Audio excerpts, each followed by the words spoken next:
Yes, hello everyone. Ayan, nandito po kami ngayon sa France. Ayan po ang aming mga alaga dito. Ayan, kakaunti na siya kasi namatay na siya. Dati nagtanim ako dyan ng sili last year. Nawala na, namatay na siya. Kaya ayan na lang natitira.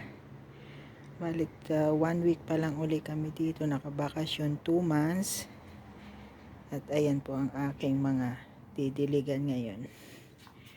Ayan po ang ating view. Ang ating view sa ating lugar na pinuntahan. Ayan po. Ayan. Ayan po. Ayan po, dagat po yan. Diyan. Dagat yan. Ayan o. Ayan. Grabe. Ang ganda po dito. Malamig na nga ngayon. Hindi kagaya sa na sobrang init sa Kuwait. Diyos ko. Dito po, taas-taas po ng araw. Kita nyo yan. Ang taas ng araw. Pero grabe. Ang lamig na ng simoy niya. Tapos kahapon po umulan. Ayan.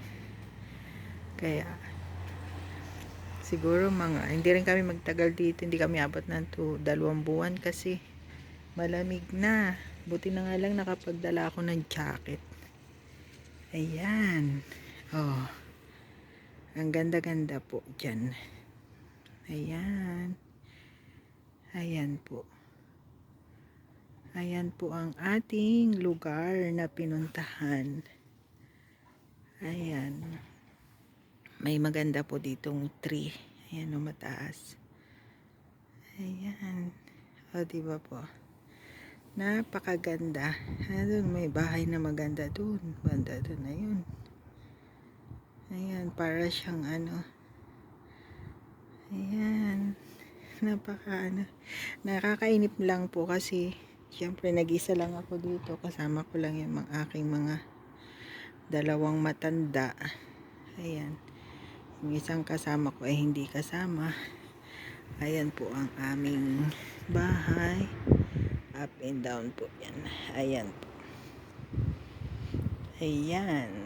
Ayan, minsan dyan ako nagduduyan kapag naiinip na. Ayan. Thank you for watching, guys. God bless.